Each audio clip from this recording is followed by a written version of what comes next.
mpaka ni upi? Wewe mwenyewe unajua wapi mpaka? Mimi nilipoita sidiki kipindi kile kutumia. Hapa nilipo. Lakini ndio nilikuwa kwa nje. Kwa mpaka ni hapo. Sikuweka kwa ndani ndipo. Kweli kwa nje. Kweli ni hapa. Kwa mama unajua mpaka wako ni hapa. Hizi siku za nyuma kabla hatuja nani ilikuwa inaonekana manake mzee mwenyewe marehemu mwenye nyumba alikuwa fundi ujenzi. Mpaka alikuwa ameweka hapa. Kwa ndani ni kwa ndani kidogo. Kuna kimfereji fulani yeye alikuwa fundi ujenzi, kwa hiyo ndio ilikuwa mpaka wake. Unaona? Lakini jirani yangu alipokuja CDA ndio akawa amemuelekeza hivyo.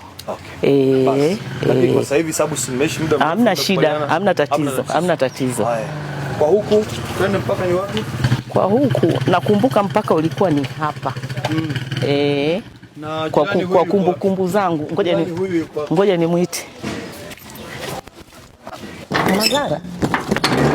Mama Zara njoo fanya haraka. Fanya haraka njoo. Umekuja wale watu wa mipaka. Sasa nataka nyinyi wawili majirani muonyeshe wapi mpaka wenu. Sasa mimi hapo hata sielewi. Ndio. Kwa sababu hii nyumba mimi nilinunua. Na nilikuta jinsi hivi vilivyo. Okay. Na sasa huku nyumba sielewi. Ukuta wako manake ukuta huu umekuja mpaka huko, si ndio? Kwa manake hii ni sehemu ya huyu mama. Sawa. Anaitumia. Hapana. Ni sehemu ya huyu mama. Anaitumia. Sasa kubalianeni basi kwa sababu tunaenda kuingia kwenye chombo yetu. Ni wapi mipaka yenu? Tuweke hapa pako mkuta wako unaendelea huko au tuweke katikati au tuweke kule? Nini kubalianeni kwanza? Maki sasa hata kwa katikati bado tuko hivi zaidi. Hata kwa katikati bado tuko zaidi. Labda tufanye hivi hapa. Alipoisha hapa inakuwaje sasa tayari ameshajenga. Ameshafanya maendeleo. Yaani mfano ukasema wewe mpaka wako sasa uwe hapa, si ndio? Huyu ameshafanya maendeleo inakuwaje? Nauliza tu ili ni sahihi nakuelewa mheshimiwa. Ndio. Mimi nadhani kwa sababu tumeshafanya maendeleo, tumeshajenga na nini, hamna shida. Wataalamu sina tatizo. Ili jambo hili liende vizuri. Mpaka ukiwa hapo unaleta shida yote? Hapana. Mpaka wangu wewe hapa tu. Haina shida. Umeona? Nadhani tuone hapo ndio tuweke mpaka. Ndio? Sawa.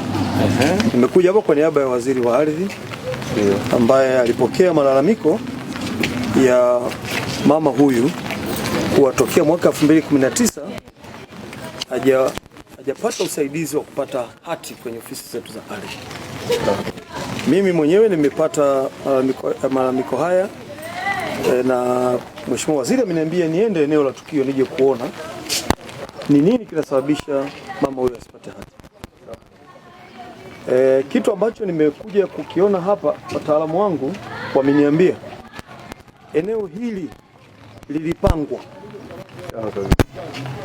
lakini halijawahi kupimwa katika maana ya kujua kiwanja hiki kinatoka hapa mpaka pale na je kinamilikiwa na nani eneo hili.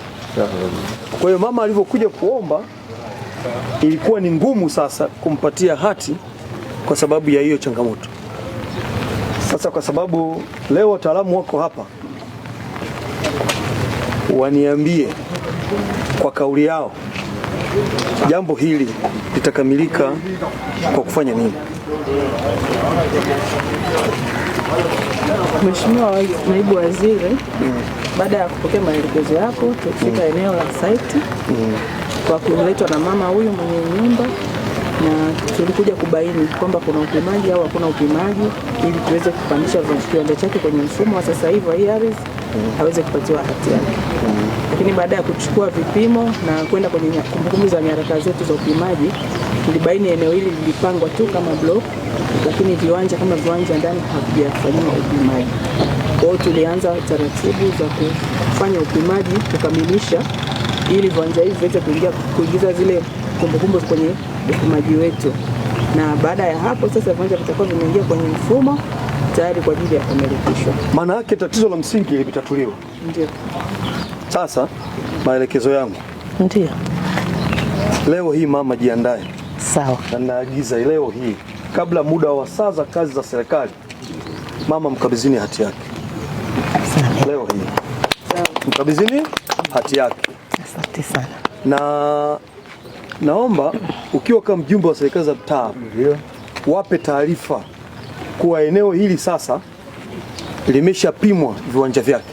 Sawa kabisa. Maana yake una uwezo wa kwenda kuomba hati, ambapo unaweza kupata hati yako haraka sana. Ila tu hati haitolewi kama njugu, unapata hati baada ya kuthibitisha kama eneo hili unamiliki kihalali. Kwa hiyo utapaswa kuleta nyaraka zinazoonyesha eneo hili ni la kwako. Sisi Mheshimiwa Naibu Waziri, baada ya maelekezo yako hatutaondoka, tutabaki kwanza tuwapitia kama nyaraka zao wanazo, tuzipitie hapa. Kuna tukizileta nazo tutarudi ofisini, lakini tutahakikisha mtu yoyote, tukianza na mama ambaye leo kama ulivyotoa maelekezo atapata hati yake, na wengine nao hatapita hata wiki moja na kila mtu atapata hati yake. Na tutakuwa yoyote, nitatoa namba yangu, akiwa na shida yote ananiona mimi, hapo mimi ndio nitakuwa nashughulika na maafisa wenzangu. Tunashukuru sana.